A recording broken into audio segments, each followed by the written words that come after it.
What if the greatest struggle Jesus ever faced didn't happen on the cross, but in the stillness that followed?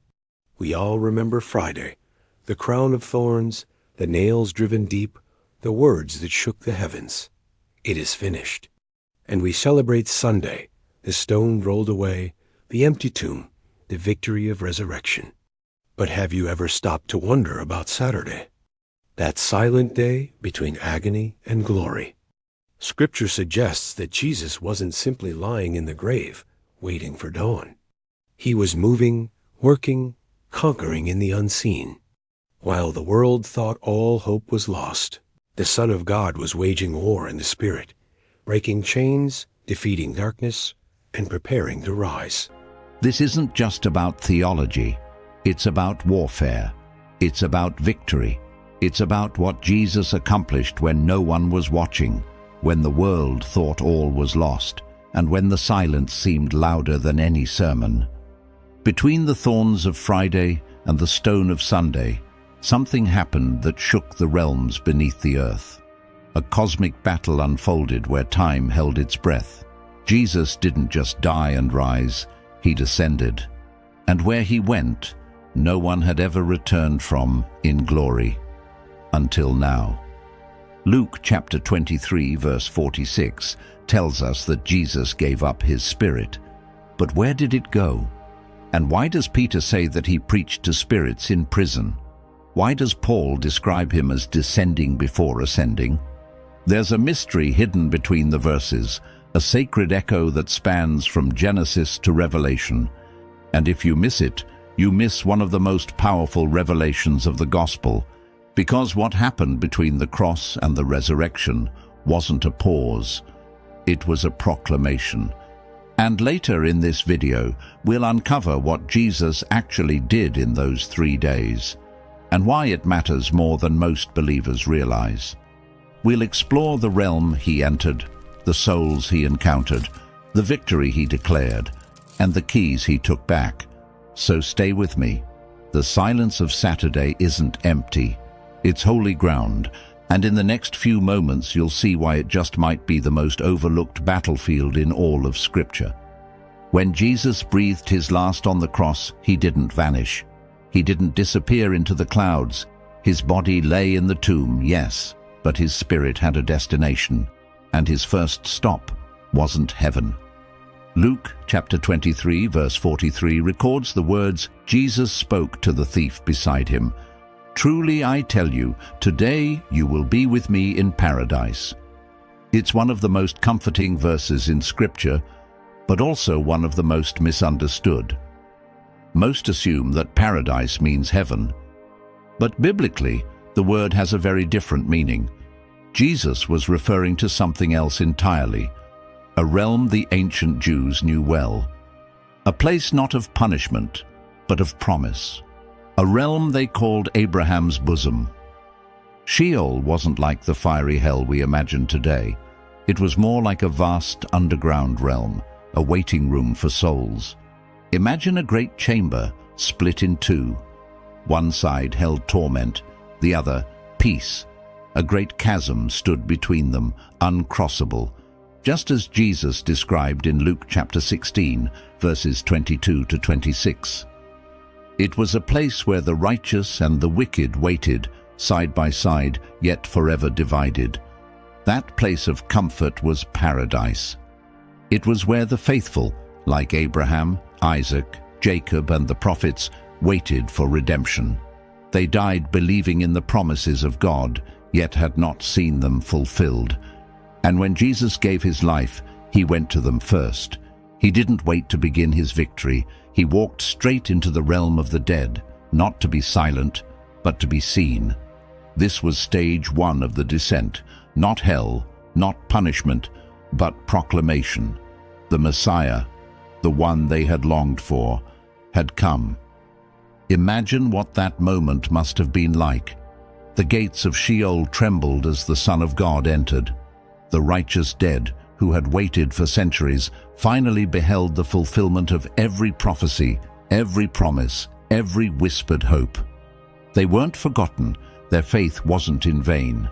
Jesus stepped into that realm not just as a visitor, but as the Redeemer. And the thief, the one who hung beside him on a Roman cross, whose only confession was a cry for mercy, he became the first soul to walk beside Christ into that paradise. Not because of a lifetime of works, but because of a moment of belief. But this was only the beginning. Because Jesus didn't stop in paradise, there was more to confront, more to proclaim. The descent would continue, deeper still, past the comfort of Abraham's side, down into the prisons where ancient spirits were held captive. And what he would declare there was unlike anything the world had ever heard. From the comfort of paradise, Jesus descended further. This was not a descent of weakness, but of mission. The next realm he entered was no longer a waiting room of the faithful. It was a prison, a dark, ancient place where judgment had already fallen, and where the most terrifying beings were held. 1 Peter chapter 3, verses 18 and 19, holds one of the most mysterious verses in the New Testament. It says that Jesus was put to death in the body, but made alive in the spirit. In that state he went and made proclamation to the spirits in prison. Proclamation, not negotiation. The Greek word here is kerusso, and it doesn't mean to evangelize. It means to announce, to declare, to herald a truth that cannot be silenced. But who were these spirits in prison? To understand this, we must go back, all the way to Genesis chapter 6. Before the flood, Scripture says that the sons of God took human wives and bore offspring, the Nephilim. These were not ordinary men. They were giants, corruptions of creation, hybrids that defied the boundaries God had set. It was such a deep rebellion, a violation of heaven's order, that God responded not just with the flood, but with a special judgment. 2 Peter chapter 2 verse 4 and Jude verse 6 say that God cast them into Tartarus, not just hell, but the maximum security wing of the underworld, a place so deep, so dark, that even other spirits feared it. It wasn't a punishment for humans, but a prison for cosmic rebels, bound in chains until the day of judgment. That's where Jesus went. He didn't descend to plead, he descended to proclaim, to confront the ancient rebels who had tried to ruin humanity and derail redemption, and to declare that their plan had failed. What do you think Jesus proclaimed to the spirits in prison? Was it a thunderous decree that pierced the walls of Tartarus, a single word that shattered their illusions of victory? Was it simply this: "It is finished"? The very phrase that rang out on the cross echoed now through the caverns of the abyss. And for those who had once sought to corrupt the image of God, who had defied his authority and polluted the earth, that proclamation was not good news. It was a death sentence. He didn't descend as a prisoner. He entered as a judge. Imagine the silence that followed. The rulers of darkness, bound and awaiting their final doom, now confronted by the one they never expected to see. Not dead, but alive. Not defeated, but triumphant. This wasn't just a message to fallen angels. It was a statement to all of creation. Every realm, above, on, and beneath the earth, would now know the Lamb had overcome. But Jesus' mission wasn't yet complete. There was one final stop. Because he hadn't just come to declare victory, he came to lead a procession, a cosmic triumph that would shake the foundations of the universe. And what he did next would fulfill prophecy, dismantle every power of darkness, and forever change the meaning of captivity. After Jesus proclaimed victory in the depths, he didn't simply turn back. He didn't leave in silence. What happened next was the beginning of a cosmic procession, a royal triumph that the Apostle Paul would later describe with startling clarity. In Ephesians chapter 4, verses 8 through 10, Paul writes, "When he ascended on high, he led captivity captive and gave gifts to men. Now this, he ascended, What does it mean but that he also descended into the lower parts of the earth? He who descended is also the one who ascended far above all the heavens, that he might fill all things. It's not just poetic language, it's legal, it's prophetic, it's triumphant. In Roman times, a conquering general would return to the city with a parade. But it wasn't just celebration, it was spectacle. Behind the victorious leader marched a train of captives, kings, rebels, and defeated enemies paraded through the streets for all to see. The victor wasn't just honored, the defeated were shamed. This is what Jesus did in the spiritual realm. Colossians chapter 2 verse 15 says, "He disarmed the rulers and authorities and made a public spectacle of them, triumphing over them in it." Hell didn't see a whisper of retreat. It saw a parade. Jesus didn't leave the grave quietly. He marched out with the keys of death in his hands. The phrase, "He led captivity captive," means he took those who had been held, the righteous waiting in paradise, and led them out in freedom. It also means that he took hold of captivity itself, death, fear, judgment, and made them his captives. The chains that once held mankind were now shackled to the King of Glory. This was not just a spiritual victory, it was a judicial one.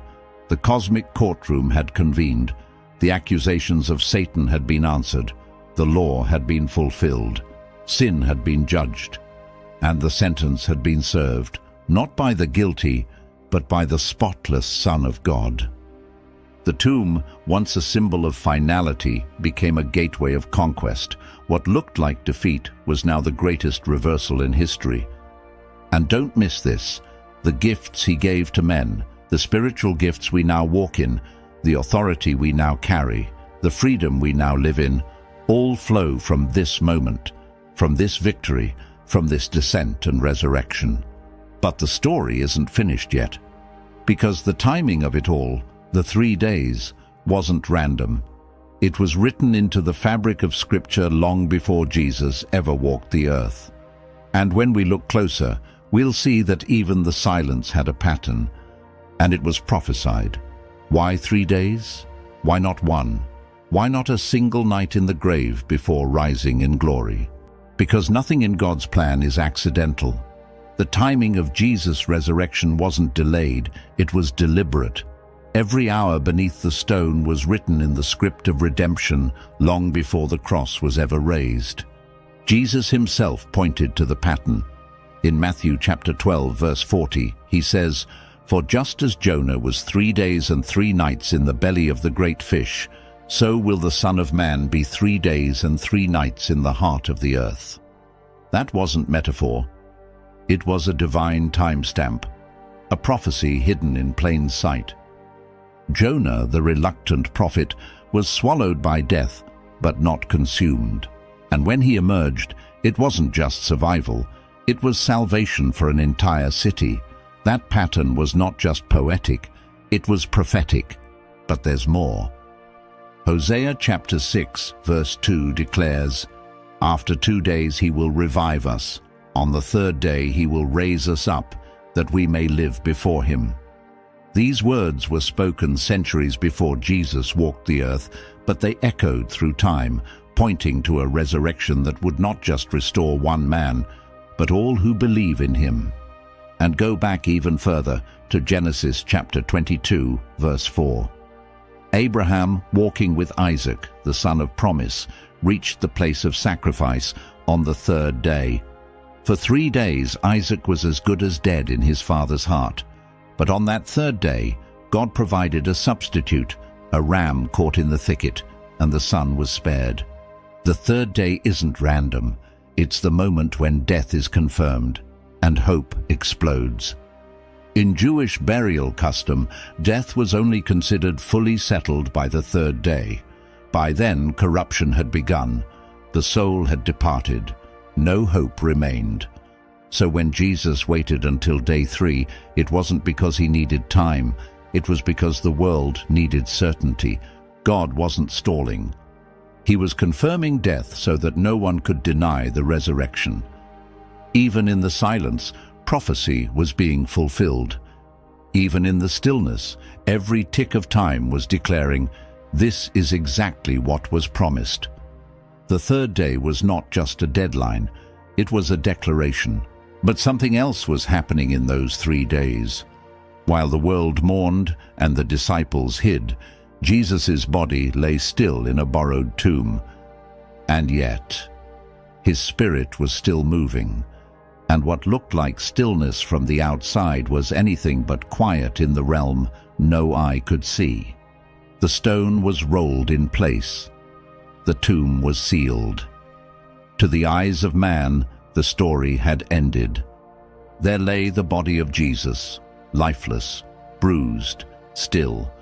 Wrapped in linen and laid in Joseph's tomb, he was buried with the rich, just as Isaiah chapter 53, verse 9 foretold. They made his grave with the wicked and with the rich in his death. But while the body rested, the spirit moved. Luke chapter 23, verse 46, tells us that Jesus cried out with a loud voice, "Father, into your hands I commit my spirit." And with those words, his flesh yielded to death, but his spirit stepped into motion. What looked like stillness was, in truth, a storm in the unseen realm. The tomb was not a prison, it was a passage, a threshold between the seen and the unseen, between what men could grasp and what only heaven could know. While soldiers stood guard outside, unaware, inside that cave was the shell of the one who had just broken the curse. This is the mystery of Christ, fully God, fully man. His divine nature never ceased, even as his human body rested. He submitted to the limitations of mortality, not out of weakness, but out of love. To fulfill the law, to taste death, to stand in the place of every sinner, not symbolically, but physically. But death could only touch his body, not his authority. And in those silent hours, between the burial and the dawn, his spirit was carrying out the greatest rescue the cosmos had ever seen. He moved through realms of shadow and light. He spoke to the captives. He confronted the darkness. He fulfilled promises made long ago to the patriarchs, the prophets, the faithful ones who died believing but had not yet seen. And even in the silence, even in the stillness of a garden tomb, the earth began to tremble under the weight of what was coming. The angels held their breath. The demons remembered his voice. Creation groaned in anticipation.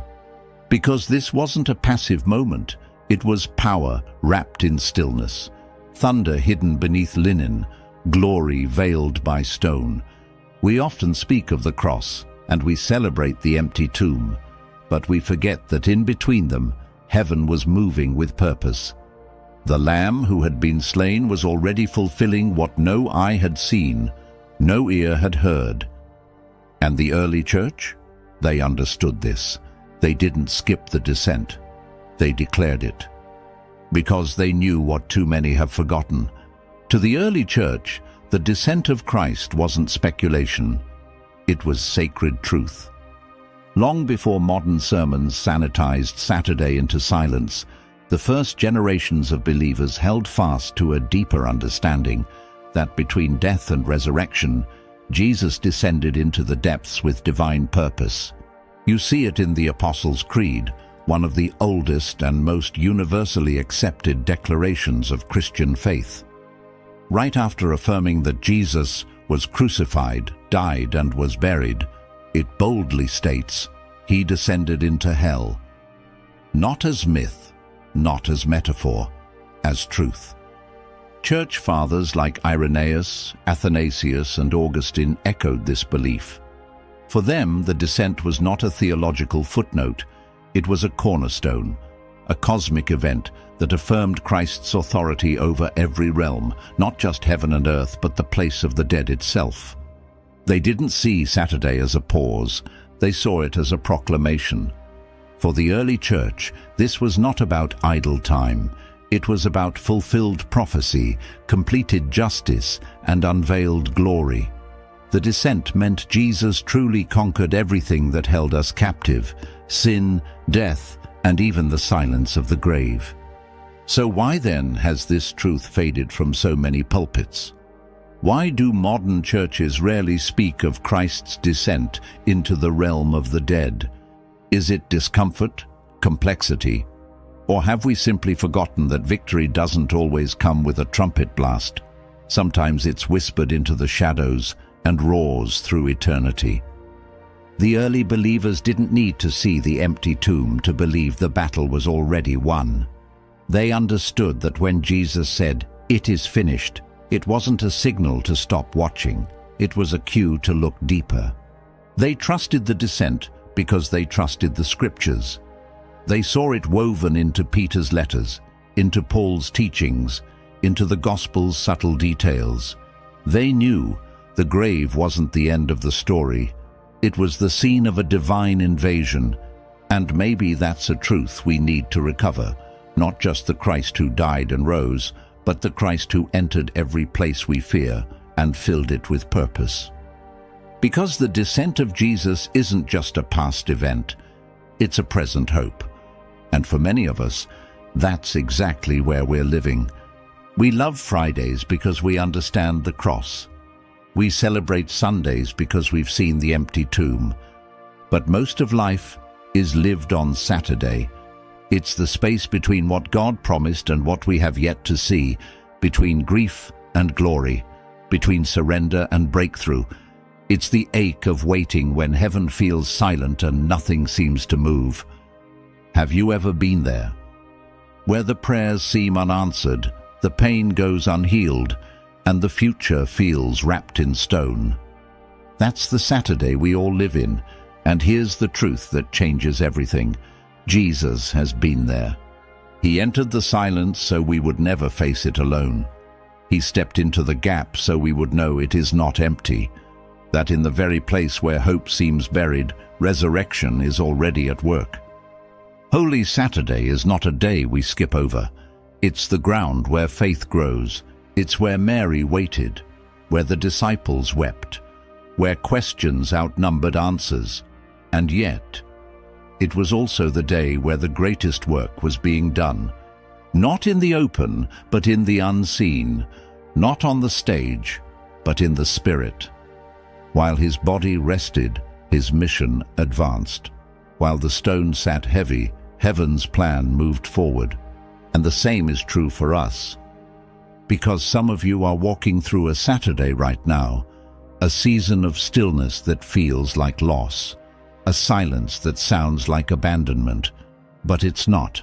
It's preparation. God hasn't forgotten you.